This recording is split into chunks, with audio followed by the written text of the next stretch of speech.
Hey, I'm Jim McWilliam. I'm coming to you via video from New York. I'm sorry I can't be there. I want to thank Gordon for inviting me, and I was really looking forward to the trip, but it turns out that there was a scheduling conflict with my daughter graduating from college, and here she is right there. She's going to go on to work in a research lab doing molecular biology, so I'm really proud of that. I'm really excited to go to her graduation, as 4 years ago when she graduated from when she graduated from high school, because of COVID, right or wrong, the graduation was canceled. Luckily, the town I live in is a relatively small town right outside of New York City, so we were able to harness some resources and have a graduation parade, which was actually pretty fun, but it wasn't a graduation ceremony. We put up banners and stuff, and I thought I was pretty funny saying, "We hope you have college," because at that point we didn't really know what was going to happen with college. And in fact, my daughter stayed home her first year of college.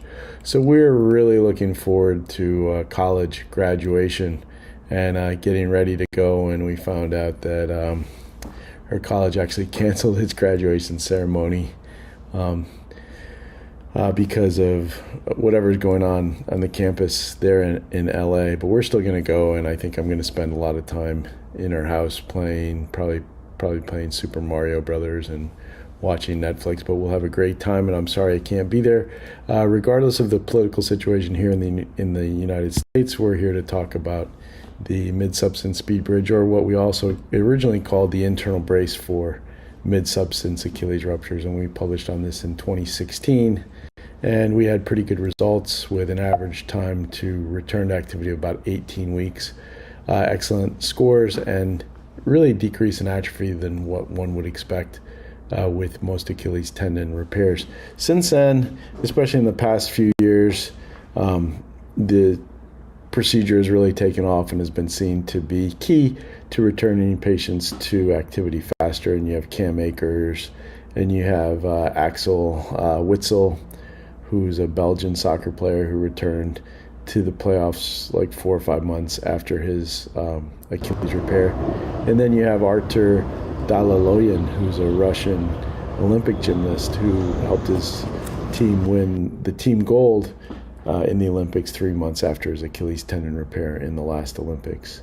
But Gordon and I have been seeing these results for the past 10 years. And on the left is the first patient that I actually did this procedure on, and she was really dedicated to an aggressive rehab program.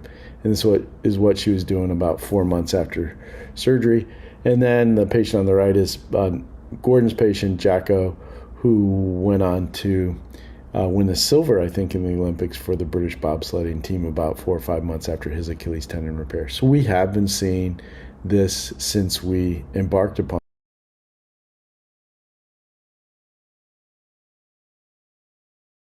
this journey.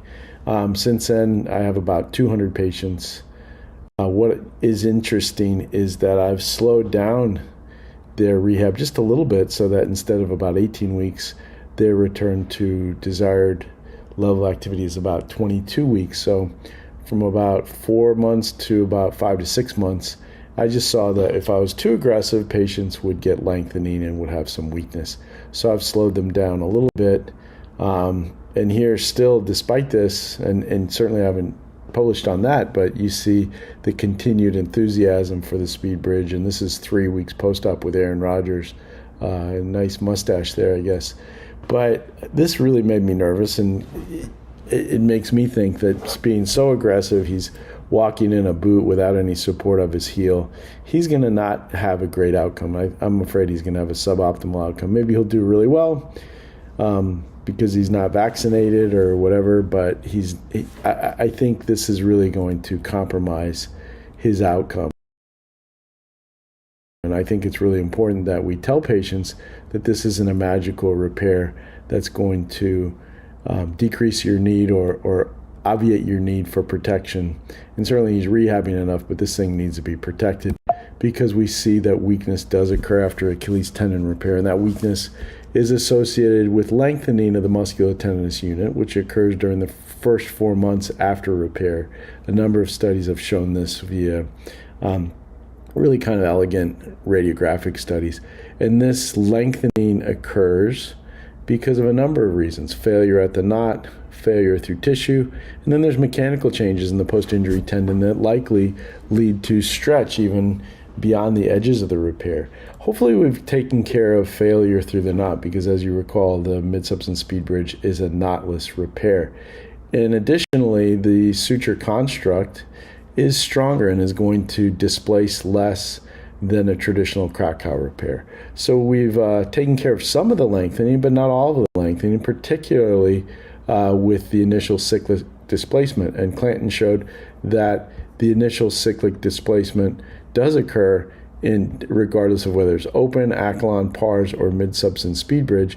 But we find that the vast majority of this displacement occurs in the first 10 to 12 cycles of motion. So what we like to do is get rid of that first 10 to 12 cycles of motion before we tension the Achilles. And so with every repair that I do, I'm going to aggressively pull on these sutures before they're passed through the distal stump. And my feeling is if these sutures aren't secure and I'm pulling too hard on them and they pull out, then they weren't very good sutures to begin with anyway. The other thing I've been doing is maximally tensioning the repair. I have been lucky enough that I haven't had any problems with maximally tensioning the repair. Is it possible to over-tension the repair? I think so, but I've gotten away with it. For the first 4 to 6 months, patients do note that their Achilles is very tight, but that works out in the end. And I think the body has a tremendous ability to compensate for an over-tightened tendon, and we see this in with regards to tendon transfers, where there's an absolute elongation of the musculotendinous unit that occurs for the first 8 to 12 weeks. And this includes muscle elongation, tendon elongation, and even an increase in the number of sarcomeres. So I think the body has a tremendous ability to to compensate for an over-tightened tendon. I think the position of the leg is such that I'm not going to over-tighten it, but I would encourage all of you to at least tighten it more than the resting tension on the opposite leg, which was kind of the go-to when I first started doing percutaneous repairs in about 2002. So there's pathologic changes that occur distal and proximal to the rupture site, and it suggests that bypass of this area may result in a more durable repair with less late lengthening. Now, these tendon changes include decreased organization, increased type 3 collagen, and this occurs proximal and distal to the rupture site as well. So I think it's important that we bypass the diseased tendon. Distally, we bypass the diseased tendon using our knotless technique, and we're actually not going through the diseased tendon. But we need to get more proximal. And I would encourage you to pass your pars jig as proximal as possible. And in certain cases, I'll modify the pars technique. And this is a Division I college basketball player. I think if you've done enough of these Achilles tendon ruptures, you recognize this sort of lengthened tendon. And when you have this lengthened tendon, in my experience at least, you find that the proximal edge of the tendon is really shredded and is not appropriate for suture passage or suture containment. So in these cases, when they have a shorter calf, very long tendon, at least in my experience, you find that the sutures tend to pull out. So in this case, I'm going to place the sutures even more proximally. So here you see the rupture site is going to be right there. Typically, if I pass the pars jig, it's going to capture the tendon about right there. So I'm already getting way, way proximal, but I want to even go even more proximal because of the length of his tendon and length of his aponeurosis. And I'm going to make a supplemental incision here, and I'm going to capture the tendon up here ideally, and then finish our pars or finish our mid-substance SpeedBridge distally in the usual fashion. So here's my incision. Here I'm going to pass the suture jig from proximal to distal to capture this sort of more normal segment, ideally more normal segment of the tendon. Then I'll ultimately pass those back through my transverse incision and finish the SpeedBridge repair or the internal brace repair that way. I found this very helpful in those patients that have the certain body habits that I can recognize just through experience that I'm going to have problems getting my pars jig more proximally. So that's been very, very, very helpful for me. Here's the incisions, which aren't too bad. We've got our usual transverse incision. We've got the distal incisions, and then I've added a longitudinal incision, proximal medial, to help me avoid the sural nerve. And this is an area kind of almost in the muscle where I don't worry as much about the same kind of wound complications that we might have with a longer sort of traditional Achilles tendon repair. And this is really stealing kind of from the Dresden technique, or a modification of the Dresden technique, or a marriage of the Dresden technique with the Achilles InternalBrace or mid-substance SpeedBridge repair.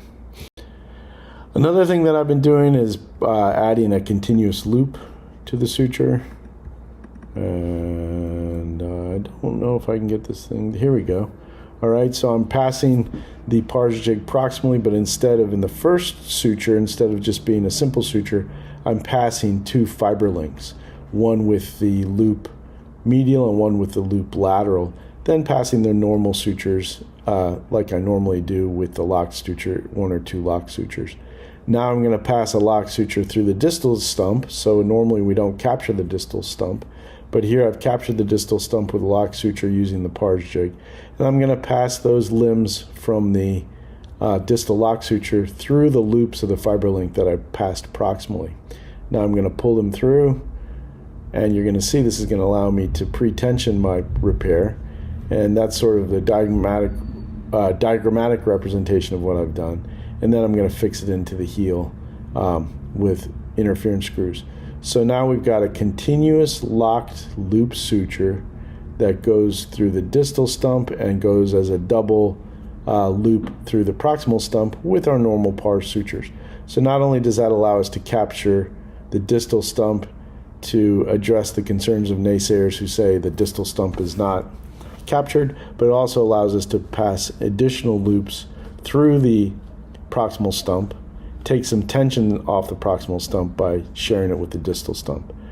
But I think, despite the past 11 years, and I think we need to do a little bit more to ensure that we've got good fixation in the proximal stump, because I think that's where the vast majority of our loosening comes from.